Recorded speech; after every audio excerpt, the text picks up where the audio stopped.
السلام علیکم ورحمۃ اللہ وبرکاتہ۔ بہت بڑی طاقت بنیں گے آپ اگر آپ کو سہنا آ گیا اور برداشت کرنا آ گیا، کیونکہ جب آپ برداشت کرتے ہیں نا تو اندر میں ایک طاقت پیدا ہوتی ہے، وہ طاقت آپ کی روح کو پرواز دیتی ہے اور اگلوں کے لیے تسخیر کا کام دیتی ہے۔ اور اگر آپ پھٹ گئے تو بم کے پھٹنے سے کیا ہوتا ہے؟ تباہی آتی ہے۔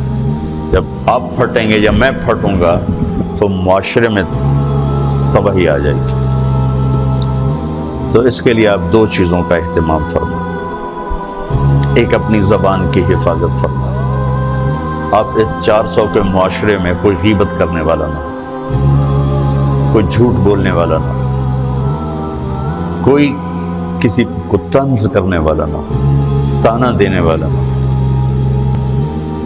ایسی بات جو کسی کے دل پہ جا کے چوٹ مارے، اس سے آپ اپنی زبان کو صاف کریں۔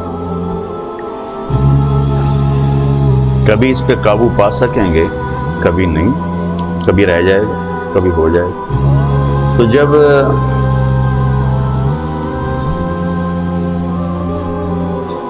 ہاتھ سے نکل جائے بات تو پھر اللہ نے ہمارے لیے توبہ کا دروازہ رکھا ہے۔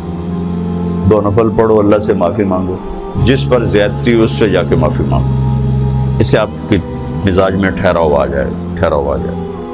تو میں آپ سب سے یہ گزارش کرتا ہوں کہ اس معاشرے میں آپ اپنی زبان پہ قابو پانا سیکھیں، برائے مہربانی، بہت فائدہ ہوگا۔ ایک زندگی گزری ہے، شام قریب ہے، تو پوری زندگی کے تجارب نچوڑ بھی اس میں شامل ہیں، اور تجارب نچوڑ کو گولی مارو اور دیوار پہ ڈال دو۔ میرے نبی کا فرمان اس کے لیے کافی ہے کہ آپ نے فرمایا کہ 2 چیزوں کی ضمانت دے دو، میں جنت کی ضمانت دیتا ہوں۔ ایک تمہارے جو 2 جبڑوں کے درمیان ہے، ایک تمہاری 2 ٹانگوں کے درمیان ہے، اسے پاک کر لو، میں جنت کا ضامن بن جاتا ہوں۔ اور معاذ بن جبل سے فرمایا کہ تمہیں پورے دین کا نچوڑ بتاؤں، کہ جی کیا تو آپ نے اس حدیث کو میں نے پتہ نہیں ہزاروں لاکھوں دفعہ بیان کر دیا ہے، اور ہر دفعہ بیان کیا ہے کہ اچھا یہ ایسے کر کے کیوں فرمایا؟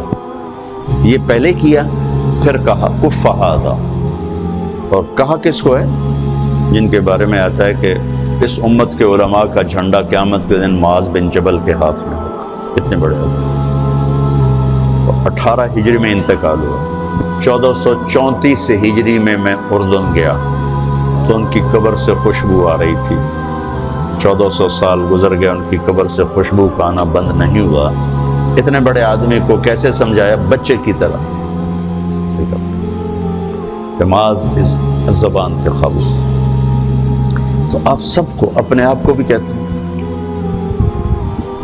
وہ عرب خطیب کہتے ہیں اوصیکم نفسی اولا وَإِيَّاكُمْ کر کے عام طور پہ خطبہ شروع کرتے ہیں، تو میں بھی اپنے ذات سے شروع کر کے آپ سے یہ عرض کرتا ہوں بچوں کہ اپنی زبان پہ قابو پانا سیکھو۔ یہاں اس کی مشق کر لو۔ یہ چھوٹا سا میدان ہے، چھوٹا، ایک تالاب میں ہے، آپ تالاب، یہاں سے نکل کر آپ ایک سمندر میں کودیں گے جہاں کہ رشتوں کی فہرست ہوگی، تعلقات کی فہرست ہوگی، ناگواریوں کے خوفناک خاردار کانٹے ہوں گے، کہیں کہیں پھول ملیں گے ورنہ کانٹوں سے بھرا جہان ہے۔